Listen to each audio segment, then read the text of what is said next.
Susung Tulodo, Imadio Mangunkarso, Tuturi Handayani. Selamat datang di channel Yadi Villain Official. Assalamualaikum warahmatullahi wabarakatuh. Selamat datang kembali di channel Yadi Villain Official. Dalam pertemuan kali ini kita akan membahas bab 4. Sebelum kita memulai pembelajaran ini, mari sama-sama kita berdoa sesuai keyakinan kita masing-masing. Berdoa mulai. Berdoa selesai. Apa kabar anak-anakku semuanya? Semoga kita semua dalam lindungan Allah Subhanahu wa Ta'ala dan selalu diberikan kesehatan. Baiklah, dalam pembelajaran PPKN kelas 8 tentang semangat kebangkitan nasional tahun 1908. Pada kali ini, suatu bangsa tidak akan berubah manakala bangsa tersebut tidak tahu mengubah dirinya sendiri. Bangsa Indonesia tidak mungkin menjadi bangsa yang bebas merdeka seperti yang kalian rasakan saat ini apabila tidak ada usaha untuk bangkit dan melepaskan diri dari penjajahan. Kesadaran bangsa Indonesia untuk bangkit tumbuh sering lahirnya generasi muda yang terdidik dan peduli terhadap kemerdekaan Indonesia. Pada zaman penjajah Belanda dapat menguasai bangsa Indonesia dalam suatu waktu yang lama karena bangsa Indonesia mudah dipecah belah dan perjuangan yang dilakukan bangsa Indonesia masih bersifat kedaerahan.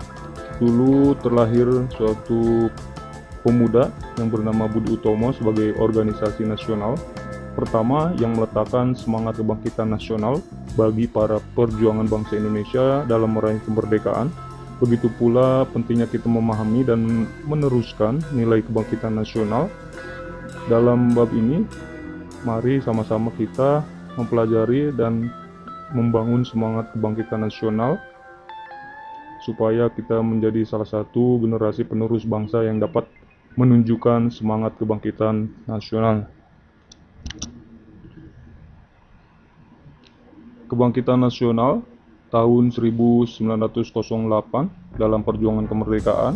Kemudian pokok-pokok pembahasan yang akan kita bahas yaitu tentang makna kebangkitan nasional dalam perjuangan kemerdekaan, arti penting kebangkitan nasional dalam perjuangan kemerdekaan, kemudian peran tokoh kebangkitan nasional dalam perjuangan kemerdekaan nasional. Sebelumnya kita akan membahas apa sih tujuan pembelajaran kita. Yang pertama, tentunya kita harus mensyukuri nilai dan semangat kebangkitan nasional tahun 1908 dalam perjuangan kemerdekaan Indonesia secara tulus, bertanggung jawab terhadap makna dan arti penting kebangkitan nasional tahun 1908 dalam perjuangan kemerdekaan Republik Indonesia, memprediksi makna dan arti penting kebangkitan nasional 1908, kebangkitan nasional dalam perjuangan kemerdekaan, kemudian dapat menyajikan hasil penalaran tentang peran kejuangan tokoh kebangkitan nasional tahun 1908 dalam perjuangan kemerdekaan.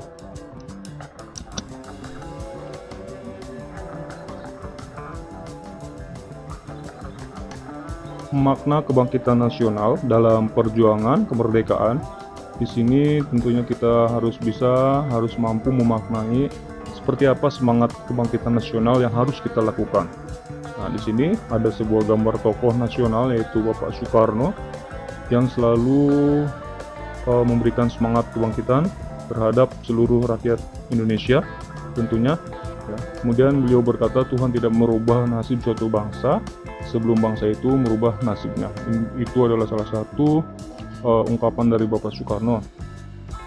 Suatu bangsa memang tidak akan berubah manakala bangsa tersebut tidak mau mengubah dirinya sendiri. Ya, apa sih yang harus kita rubah? Seperti apa yang harus kita lakukan supaya kita mampu untuk merubah bangsa ini menjadi bangsa yang lebih baik lagi?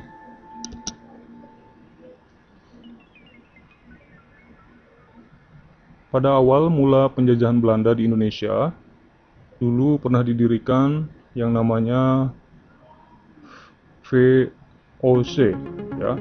VOC didirikan pada tanggal 20 Maret tahun 1602 dan VOC dimulai berbagai bentuk kekerasan yang menimpa rakyat Indonesia.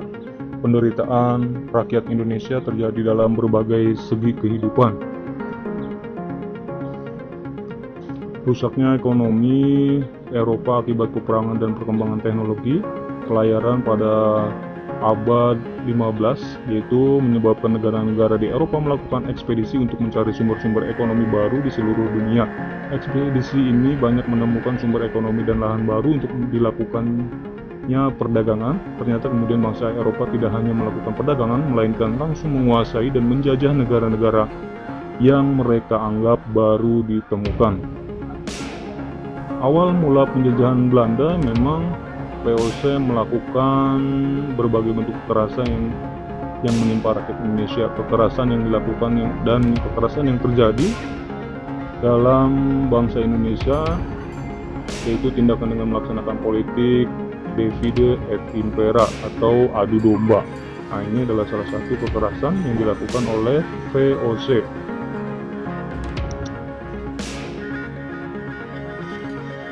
Di berbagai daerah, VOC juga melakukan tindakan seperti divide et impera atau adu domba. Adu domba yang dilakukan yaitu saling mengadu domba antara kerajaan yang satu dan kerajaan yang lain atau mengadu domba di dalam kerajaan itu sendiri. Politik adu domba ini semakin melemahkan kerajaan-kerajaan di Indonesia dan merusak seluruh sendi kehidupan masyarakat Indonesia. Bangsa Indonesia semakin menderita ketika Daendels berkuasa atau selalu melakukan kerja paksa atau kerja rodi untuk membangun jalan sepanjang pulau di daerah Pulau Jawa seperti daerah Anyer untuk kepentingan militer, kemudian membuat rakyat semakin menderita.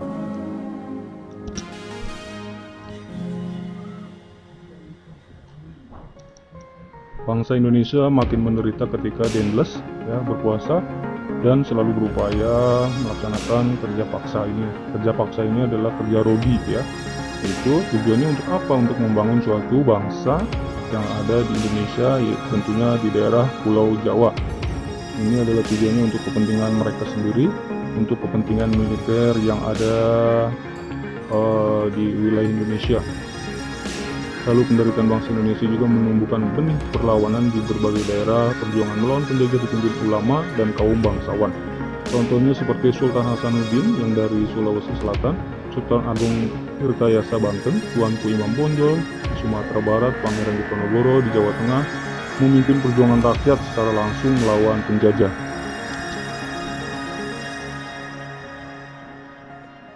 Nah, ini penderitaan yang berlanjut karena Belanda kemudian menerapkan kultur stelsel atau tanam paksa. Peraturan tanam paksa diterapkan oleh Gubernur Jenderal Hindia Belanda Van de Bos tahun 1828. Sistem tanam paksa ini mewajibkan rakyat Indonesia yang selalu menanami sebagian dari sawah mereka dan atau ladangnya dengan tanaman yang ditentukan oleh pemerintah dan hasilnya diserahkan kepada pemerintah. Ini adalah salah satu gambar di mana yang dilakukan oleh VOC kepada rakyat Indonesia, yaitu perlakuan keras yang menyebabkan rakyat diperas, bukan hanya tenaga melainkan juga kekayaannya, hingga mengakibatkan banyak sekali rakyat yang jatuh miskin, adanya penindasan karena tidak memperhatikan nilai-nilai kemanusiaan. Penderitaan bangsa Indonesia juga menumbuhkan benih perlawanan di berbagai kaum bangsawan, Dan di sini juga banyak sekali para sultan yang ada di Indonesia yang ikut serta dalam memperjuangkan bangsa Indonesia, seperti Sultan Hasanuddin, Tuanku Imam Bonjol, kemudian Pangeran Diponegoro dan sultan-sultan yang lainnya. Perjuangan mereka memang untuk rakyat, demi bangsa dan negara Indonesia.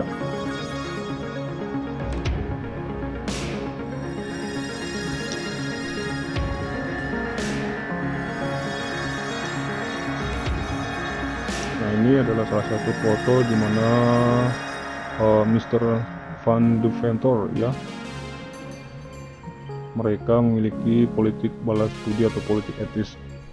Politik yang dilakukan ini adalah suatu pemikiran yang menyatakan bahwa pemerintahan kolonial Belanda memegang tanggung jawab moral bagi kesejahteraan bumi. Ini adalah salah satu politik yang dilakukan oleh Mr. Van de Ven.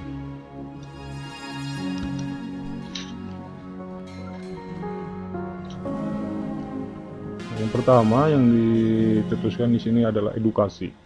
Edukasi yaitu penyelenggaraan pendidikan bagi masyarakat pribumi agar mampu menghasilkan kualitas sumber daya manusia yang lebih baik. Kemudian pemerintah Belanda juga membangun sekolah-sekolah untuk mendapatkan tenaga administrasi yang cakap dan murah. Pendidikan ini hanya untuk anak-anak pegawai negeri atau orang yang mampu saja.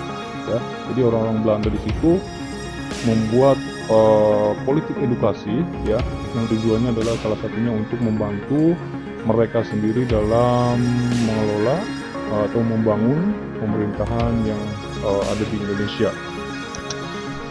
Lalu yang kedua adalah politik irigasi, yaitu membangun sarana dan jaringan pengairan, ya, atau pembangunan irigasi dilakukan untuk mengairi sawah-sawah yang ada di Indonesia, sawah-sawah penduduk yang mampu meningkatkan kesejahteraan penduduk. Nah, irigasi di sini hanya ditunjukkan kepada tanah-tanah yang subur, ya, tentunya tanah-tanah yang bagus, tanahnya yang bisa ditanami perkebunan atau tanaman-tanaman lainnya. Dan ini juga dilakukan oleh politik orang-orang Belanda. Orang-orang Indonesia belajar politik irigasi. Lalu ada politik transmigrasi, yaitu perpindahan penduduk dari daerah yang padat, ya, khususnya di sini ada Pulau Jawa, daerah lain yang jarang penduduknya agar lebih merata. Jadi transmigrasi namanya, ya, di perpindahan penduduk. Di bidang transmigrasi juga atau imigrasi ke luar daerah Jawa hanya ditujukan ke daerah-daerah yang dikembangkan perkebunan milik Belanda karena adanya permintaan yang besar akan tenaga kerja di daerah-daerah perkebunan seperti perkebunan di Sumatera Utara.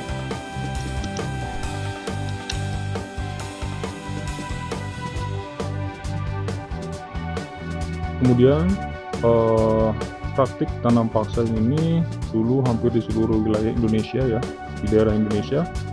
Kemudian praktik tanam paksa ini akhirnya diberhentikan sekitar tahun 1879 setelah adanya Undang-Undang Agraria dan Undang-Undang Gula, ya. Setelah itu pengusaha asing diberikan hak untuk menanam modal di Indonesia, dan kebijakan ini juga disebut kebijakan politik pintu terbuka bagi para pengusaha dari luar negeri, ya, yang ingin berbisnis di Indonesia.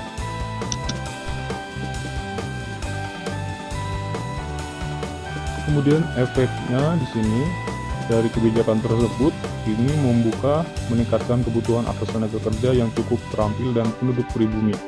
Dampak positif yang dapat dirasakan dari kebijakan ini bagi bangsa Indonesia adalah lapangan kerja yang banyak sekali, ya, karena dibukakannya pintu pekerjaan oleh orang Belanda yang berbisnis di Indonesia akhirnya berdampak positif bagi rakyat Indonesia yang membutuhkan pekerjaan.